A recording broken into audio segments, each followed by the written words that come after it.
We're making birthday cake cookies. Loaded with festive birthday colored sprinkles, we're using cake batter flavoring in our cookies and in our frosting. Let's bake some cookies. To a large bowl, we need 1.5 cups of salted butter softened. If you don't have salted butter, you're going to want to add in 1/4 teaspoon of salt. Next, we need 1.5 cups of sugar. We're going to mix this until it's nice and creamy. I will post an ingredients list towards the end of this video. It's also posted down below in the video's description box along with the directions.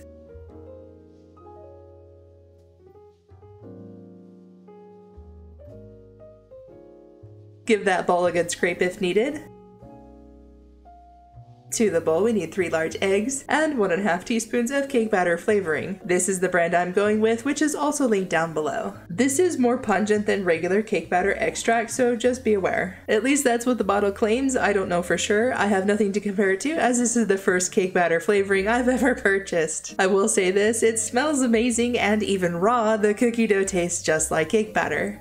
Let's give it one more good scrape. Next goes in the dry ingredients. We need 3 tablespoons. No, we don't. We don't need 3 tablespoons. We need 3 teaspoons of baking powder and 4.5 cups of all-purpose flour. We're going to carefully mix this in until everything looks well combined. If you're using a standard cookie scooper, this recipe easily makes close to 45 cookies. One more scrape. And one more final mix. I say that, but we still have to mix in our sprinkles. Speaking of sprinkles, I picked up this container at my local Walmart. I got a second container just in case. The cookie dough alone calls for 1/4 cup of these sprinkles, which, as you can see, is practically half of this container. And of course, we're going to use the remaining sprinkles in the container to decorate the tops of our cookies. I did end up needing some from the second container, so yes, I would suggest picking up 2 of those containers just to be on the safe side. Grab your standard cookie scooper, which I believe this one is about a tablespoon's worth. Even though this dough is very soft, we still are going to try and gently roll it into a ball before placing it onto our cookie sheet. I guess depending on how you measured your flour, that will determine how soft your dough is. I use the spoon and level method versus the scoop with the measuring cup and level way. Once you have your cookies on your baking sheet, we're going to flatten them just a little bit like so right before we toss them in the oven. That looks good. Okay, into a preheated oven at 350 degrees for about 9 minutes or until the tops have puffed up and are no longer looking glossy on top. If they look glossy at any point, leave them in a little bit longer. This looks good. Now it's time to make our cake batter cream cheese frosting.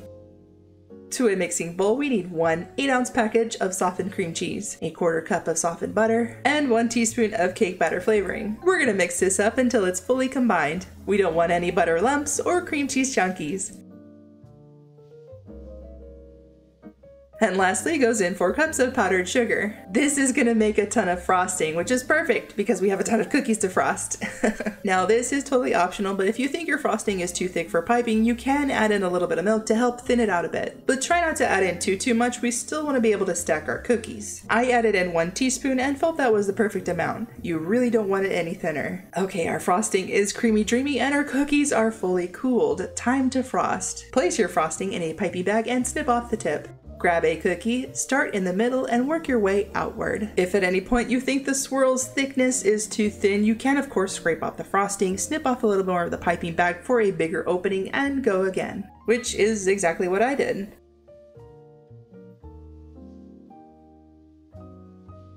Yes, I think I like this much better. Lastly, add on the sprinkles. As a side note, you will want to add on the sprinkles almost immediately after frosting the cookie while the frosting is still wet. I say wet loosely as it's not really wet, but it will start to set up if you wait too long and they won't stick and will most likely bounce off the frosting. If that does happen, don't panic, you can lay them on top and gently press them in without messing up the frosting too much. Once your cookies have been fully decorated, place them in a single layer in the fridge for up to 5 to 10 minutes. This gives the frosting a chance to fully set so you can properly stack them later. And since the frosting is full of cream cheese, butter, and such, treat this like you would cake and store it in the fridge when not being devoured. And there you have it, a super easy and delicious birthday cake cookie.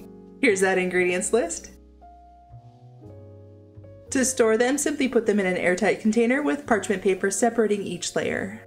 Thanks for watching, and if you like this video, be sure to subscribe so you don't miss out, and I'll see you all in the next video.